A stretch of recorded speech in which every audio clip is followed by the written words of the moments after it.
talking for now. Okay, new army composition. Let's see how it fares. With more giants, we're going to be more effective against better designed bases. Oh, that is very unusual to have a... That's a pink gem wall. So the order of walls goes wooden is lowest, rough stone, which this guy does not have any of, are the next. So this smooth stone's the next. This black stone's the next. After black, it's this gold that looks just like the black, or pretty similar to the black. It's very square and it's gold colored. And after that, it's this pink gem. After that, it's a purple gem. And after that, it's a black skull. I have some of those on my main account, but not that many of them. You can view people on the leaderboards, and everyone at the top of the leaderboards will have plenty of that. Okay, 12,000, 16,000 isn't bad. It's not great. Let's hold out for better. Not that one either. Decent defenses on this guy. I like his layout. Except he should have buildings on this side to protect the cannon.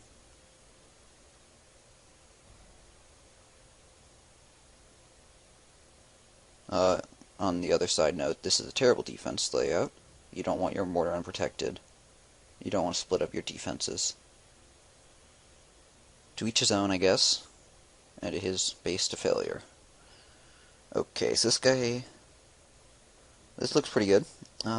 Defense-wise, I can use archers to take out this one at least. Defenses are fairly spread out. I can use archers to take out these corner pieces. Mortar I think is level 1, maybe level 2. So that's at least not high. Where to start with our... Okay, I'm going to bring giants in on the bottom left, so they can take out these two, which are hard to get to. And I'm going to use the archers on the top. So, let's start with the wall breakers. That was a little far, he's probably going to die. Oh no, sweet, he didn't. I spawned him a little too farther than I was intending.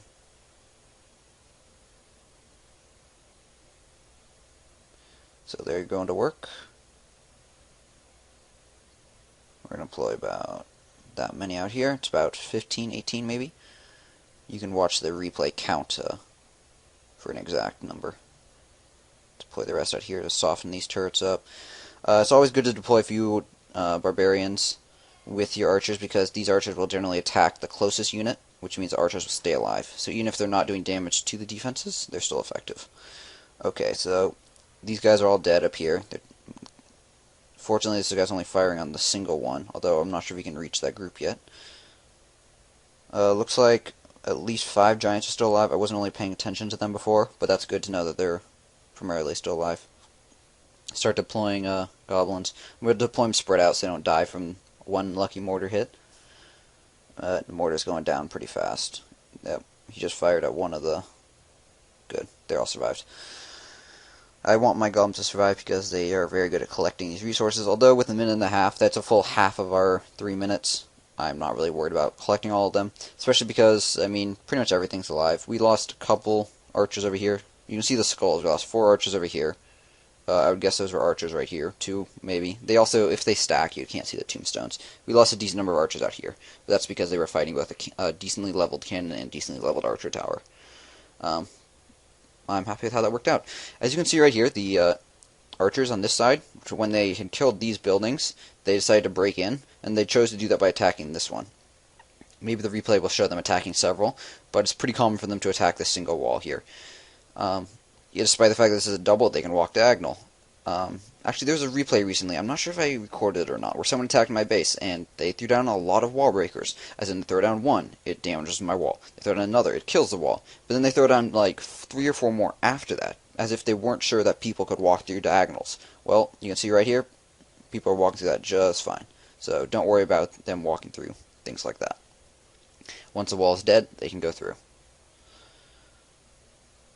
It's actually funny, sometimes when you attack double walls, they'll like destroy this one, and then destroy this one in a diagonal. They won't necessarily make a straight line through.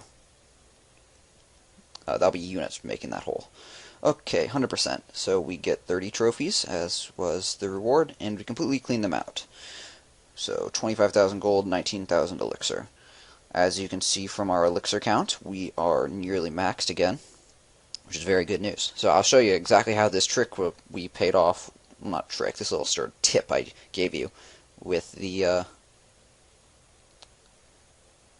these wall breakers. So I think 90. This should bring us right to 100,000. Oh, just short. Well, we can collect resources for that last bit. Okay, perfect. There we are. We broke 100,000. So, stuff I want to do. Oh yeah, I didn't mention the army camp finished up construction as well, but you guys saw me start that, so hopefully you knew that was going on.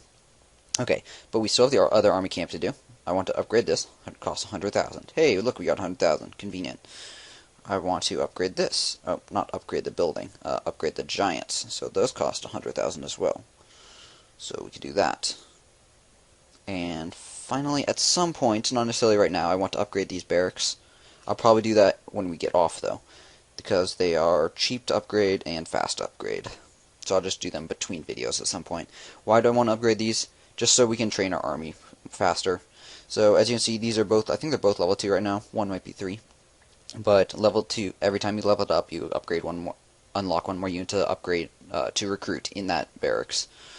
So I'd like to upgrade these to eventually probably to 5. I probably won't go much beyond 5 until I get to very late game when things like mass Pika are sort of needed. Yet, if at some point I feel like doing mass balloon strategies, we might do that also. But okay, as I was saying, we gotta spend this 100,000. So I could do giant, and honestly the giant upgrade's probably more effective, and better to do, because it's going to affect how we attack more. I'm going to do this. And I used the same logic in my last video, and it's because we got the worker, so start the construction that doesn't have workers. This strategy is more important for you guys who are watching me than it is for me. Why? Let me explain this.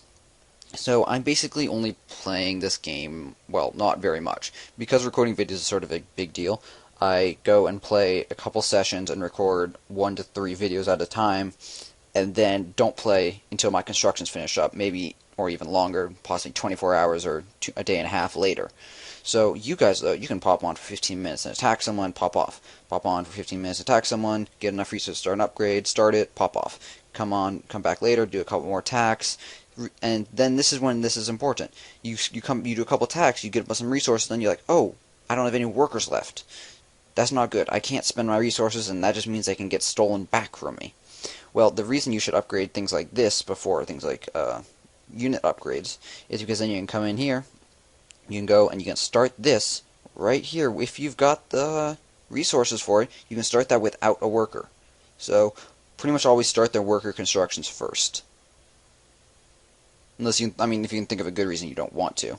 Or the giant you say is much more important to me than having 5 extra units in my army, then don't worry about it. Okay, let's see how we're doing. So remember, I also queued units before last time. So we've got some of them training up. I should also note, if I had canceled all 7 of these wall breakers up here before starting that construction, the elixir would have maxed out at 101,000, and then any extra elixir I canceled out of this queue would have been lost. So, just be sort of careful about that. But as you can see now, we've got a head start. We've got 7,000 elixir down here, where we only had 700 a second ago. Okay, what was that then? Okay, 3 minutes until our army is mostly complete. Although I think I queued up 5 extra guys. Although we're down a wall breaker and down. I need to queue up a few more units. So we spent 3 goblins, and we also spent a wall breaker. And we also, I'm going to take out 1 giant from the mix, because I've added a balloon, and I didn't take out any units to compensate for it. Okay, so how long is that going to be?